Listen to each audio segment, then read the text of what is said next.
Whenever you're making a sequel to a movie whose reputation is as widely known as Predator, if you fail, then people are going to know it right away. It's a combination of the best of the practical world and the best of the digital world. It's a huge risk to do a scene like that.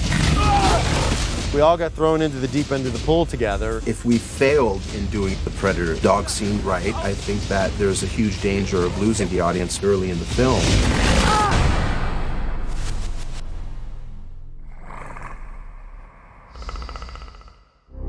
What's the last thing you remembered? There was a light, and then I was falling.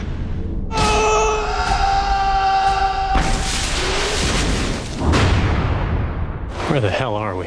Predators is about a group of elite killers who, unbeknownst to them, are transplanted from planet Earth to an alien planet.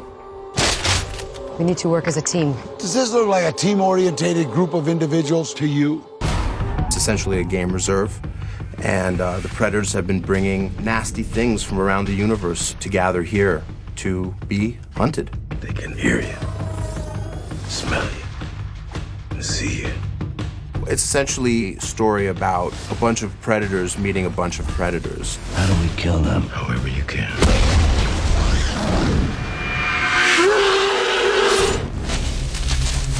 One of the most challenging sequences in the movie is the predator-hound sequence. This group is going through the jungle, and they start hearing noises in the forest. They don't know what the sounds are, but they're alarmed.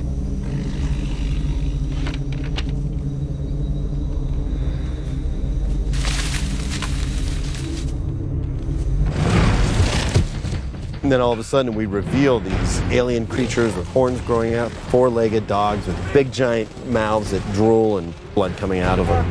The madness, of course, splits them up, and they all go off into different directions, running for their lives. Creatively, it's a huge moment in the film to make sure that we nailed it, because that's the first time you're going to see anything Predator-ish in the movie. It comes with an extraordinary amount of pressure. You don't want to disappoint the fans. The audience is expecting really high-quality creatures. It really has to be good. Because if that sequence doesn't work, it can really ruin the film. Without those dogs, you don't have a scene. No!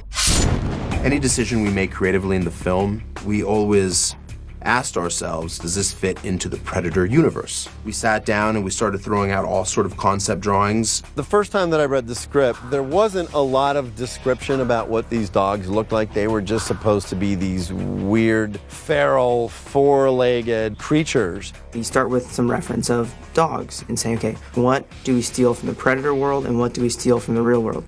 I have to really trust my gut instincts. As a fan, as a geek myself, what would I love seeing on screen? We didn't want it to look too much like a dragon, so we played with the teeth and we played with the shape of the head. You go down so many wrong avenues, but it helps you to get to those really cool ideas that really make that creature cool. When the horns were implemented, you've never seen that cocktail of an animal. It makes it look more dangerous. The intimidation factor is definitely present. When you see an alien dog with 20 horns on its back coming at you with teeth that are 7 inches long, it's really scary.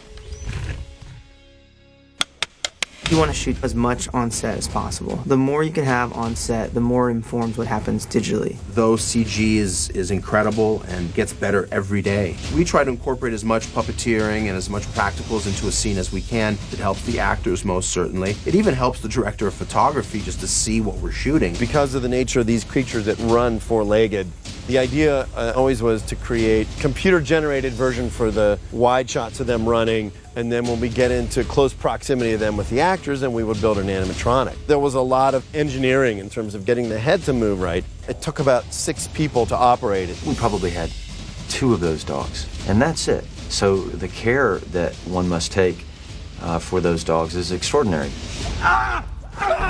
Within the Pred Hound scene, the most difficult moment was Stan's being attacked by the hound.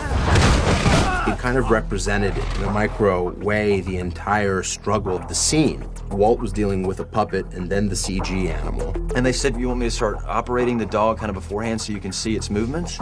And I said, no, I want to be completely surprised. And they yelled action, and the animatronics started to work, and the dog started to move its head. and you're there, then you're in the moment. That was sweet. Let's go again right away. The puppet, when it was all up and running and moving and everybody was operating it, it was completely alive. And the horns were flapping around, and I'm just sitting there trying not to get my eye hooked on one of the horns, finding a place to stab this animal. I did get scared. I got so scared that I started yelling for help, and I meant it. I actually said, "Help me!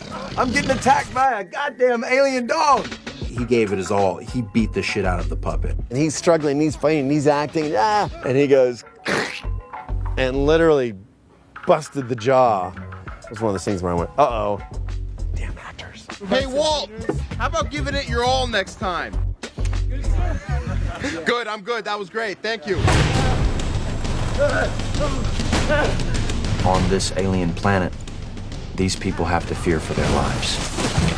I think all the creatives behind the construction of this scene nailed it.